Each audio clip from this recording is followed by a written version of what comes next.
Salut tout le monde, ici Rémi. Vous le voyez, je suis pas du tout dans mon studio habituel, puis j'ai décidé de prendre ce moment-là pour vous parler de l'importance que l'immobilier ça a dans ma vie, mais aussi de combien je gagne.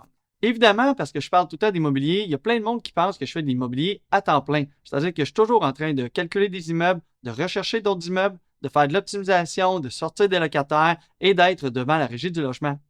Mais je vais vous dire la vérité, pas du tout. En fait, ce qui occupe mon temps à temps plein, c'est ce que vous voyez ici. J'ai mon entreprise de production vidéo et je fais de la caméra et du montage 40 heures semaine.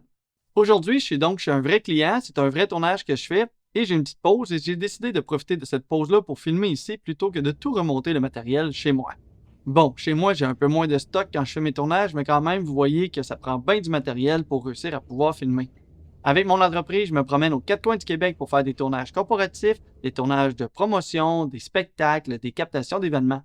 Et si je fais ça, c'est parce que j'adore faire ça dans ma vie. En fait, j'ai étudié pour faire ça. Je suis sorti de l'école ATM à Jonquière en 2010 et j'ai démarré mon entreprise en 2012. Bref, ça fait maintenant 12 ans que je fais ça à temps plein et d'ailleurs, je manque pas de boulot. Si je vous dis tout ça, c'est simplement pour vous faire réaliser que c'est ça qui occupe mon temps et c'est pas nécessairement l'immobilier comme tout le monde pense. En fait, l'immobilier, ça me prend juste une petite partie de mon temps. Parce qu'en plus de ma production vidéo, maintenant, depuis 4 ans, je m'occupe aussi de ma chaîne YouTube.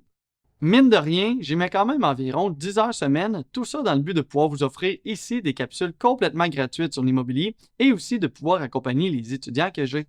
Donc, avec ces deux volets-là, si vous comptez bien, je suis déjà rendu à environ 50 heures par semaine. C'est vrai que de temps en temps, ma production vidéo me fait un peu moins de temps, donc au final, j'ai des semaines un peu plus normales, mais vous voyez que je suis quand même déjà assez occupé. Mais même si je suis déjà quand même assez occupé, pour ajouter à tout ça, j'ai bien sûr quand même ma gestion d'immobilier à faire. Aujourd'hui, mon immobilier est rendu à environ 88 portes et je m'occupe de faire moi-même ma gestion, dont entre autres des maisons de chambre, donc de la location mensuelle. Je m'occupe de faire les in et out, donc ceux qui rentrent et qui sortent des chambres. Je m'occupe donc aussi de faire les visites, de payer les factures et aussi de récolter les loyers. Donc tout ça me prend environ 15 heures semaine. Et là, vous allez dire que j'ai des semaines bien remplies et vous avez tout à fait raison. Mais c'est quand même pas là que je veux m'en venir avec tout ça. En fait, le point que je veux vous apporter aujourd'hui, c'est pas le temps que je dois mettre sur les entreprises que j'ai et les choses que je dois faire, mais plutôt ce que ça m'apporte. Donc, on va voir que même l'immobilier, si on le fait en sideline, ça peut devenir très puissant.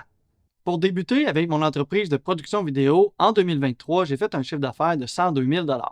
On parle ici du chiffre d'affaires brut, on doit quand même y déduire des dépenses parce que c'est pas tout ce qui me reste dans les poches. J'ai pas encore 100% finalisé mon calcul de 2023, mais en gros, il me reste environ dans mes poches 70 000 $, ce qui est pas mauvais en soi. Et si on met ça sur un équivalent du taux horaire, on parle environ de 42 $ de l'heure. On s'entend, c'est quand même pas si mal, c'est le revenu de bien des gens. Je pourrais réussir à vivre avec ça et je ne suis pas dans l'obligation d'avoir d'autres sources de revenus. Mais bon, je suis ce que je suis et je suis quand même un entrepreneur, je dois occuper mon temps un peu plus. Je vous parle maintenant de ce que j'appelle mon volet YouTube. On parle ici de la chaîne, donc des revenus que ça va tirer de la pub proprement dit, mais aussi des programmes de formation ou de l'accompagnement que je fais.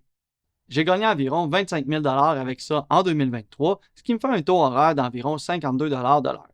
C'est pas mauvais non plus, surtout que je pense que c'est ce volet-là qui a le plus de potentiel d'aller plus loin, dont entre autres parce que j'ai des nouveaux programmes de formation qui s'en viennent. Petit teaser ici, on parle de programmes de formation qui vont contenir des centaines de vidéos et qui vont être au prix le plus bas du marché pour autant de valeur intégrée à la formation. Si vous êtes intéressé par un programme de formation de ce genre-là qui vont comporter des centaines de vidéos, écrivez un petit peu votre situation en commentaire et ce que vous aimeriez le plus apprendre et je vais faire tirer un programme parmi tous ceux qui ont écrit. Et il y a une dernière chose que je veux dire sur ce point-là. Par rapport à plein d'autres coachs qui vont faire des formations et qui vont vendre 5, 10, 15, 20 000 ou plus et qui se servent de ces montants-là pour pouvoir investir en immobilier, moi, c'est pas du tout ma façon de faire. De mon côté, je ne cherche pas cher pour mes formations et l'argent qui provient de ça, je ne le mets pas du tout en immobilier. Parce que mon but, c'est de pouvoir vous aider à vous aussi démarrer en immobilier, tout comme je l'ai fait quand j'ai commencé, et non pas de moi-même me monter des mises de fonds en vous vendant quelque chose. Maintenant, évidemment, je vais vous parler de l'immobilier, qui est quand même le volet qui est le plus gros en termes de revenus. Je vous l'ai dit tout à l'heure, mon volet immobilier me prend environ 10 à 15 heures par semaine. Ce n'est pas du tout passif comme plusieurs pourraient le croire. Si je ne prenais pas le temps de mettre ce temps-là, les chiffres que vous allez voir, ils ne seraient pas du tout les mêmes. Mais vous allez voir que malgré le fait que ça ne soit pas du tout passif, les revenus que ça engendre, ça n'a rien à voir avec les autres occupations que j'ai. Avant de vous dire les chiffres proprement dit, je dois vous dire que si ça me prend seulement 10 à 15 heures par semaine, eh bien c'est quand même parce que je fais pas tout au niveau de l'immobilier. J'ai quand même une concierge qui fait plusieurs heures par semaine, j'engage un entrepreneur quand il y a des travaux à faire, un plombier pour tout ce qui touche à l'eau, un électricien pour l'électricité, j'ai quelqu'un qui vient faire mes pelouses, j'ai quelqu'un qui fait l'aménagement paysager extérieur, j'ai aussi un exterminateur qui vient à chaque année, et ainsi de suite. Parce que au-delà du coût que ça me coûte d'engager des gens, eh bien, ça me permet de me libérer du temps et de faire les autres choses que j'adore. Comme ça me permet de garder un esprit sain. Bon, donc voilà maintenant le bout que plusieurs personnes attendent et je parle ici de mes revenus immobiliers. Donc pour l'année 2023, mon chiffre d'affaires a été de 407 000 $. Sur ce montant, évidemment, j'ai des dépenses. En fait, j'ai beaucoup de dépenses et on parle d'un montant de 270 000 $ de dépenses. Il faut dire aussi que j'ai quand même certains partenaires sur certains immeubles. Donc au final, dans mes poches, dans ma partie à moi, il me reste environ un montant de 117 000 $ au net avant impôt. C'est quand même pas si mal.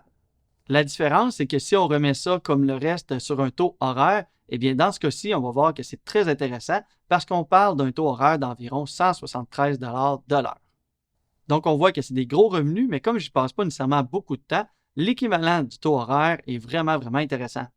Donc voilà, ce que je veux que vous compreniez, ce n'est pas les montants proprement dit, mais je veux que vous compreniez que l'immobilier, ça peut être un sideline toute ta vie. Tu n'as pas besoin d'y mettre 40 heures semaine et de vraiment dédier ta vie à ça pour réussir à apporter des résultats vraiment intéressants. Tu peux faire ce que tu aimes et avoir l'immobilier à côté et quand même en sortir des résultats impressionnants. Et bien qu'il faut y mettre du temps pour arriver à des résultats comme j'ai, je pense pas qu'il y a beaucoup de personnes qui trouvent qu'être payé l'équivalent de 173 $ de l'heure comme dans ma situation, c'est pas assez. Donc, avant de dire que tu n'as pas le temps d'investir en immobilier parce que tu es trop occupé, repense-y quand même 2 fois. Parce que moi, je pense que tu es juste en train de te trouver des excuses et de cracher sur un potentiel de beaucoup d'argent. Et comme si c'est pas assez, sachez que ce que je viens de vous montrer, c'est tout simplement les immeubles en termes de cash flow, donc ce que les liquidités que les immeubles ont dégagées. Mais il faut aussi savoir que les immeubles ont été payés au fil de l'année et aussi qu'ils ont pris de la valeur. Donc, si on ajoute le capital qui a été payé et aussi la prise de valeur, on se rend compte que c'est encore plusieurs dizaines de milliers de dollars qui s'ajoutent à ces montants-là. C'est là qu'on se rend compte que l'immobilier, c'est vraiment très, très puissant, surtout quand on s'y prend de la bonne manière. Si tu veux en apprendre plus, tu peux écouter cette vidéo-là. Et comme toujours, le meilleur moyen de m'encourager, c'est de continuer à m'écouter et de partager les vidéos. Merci de ton écoute. Bon succès!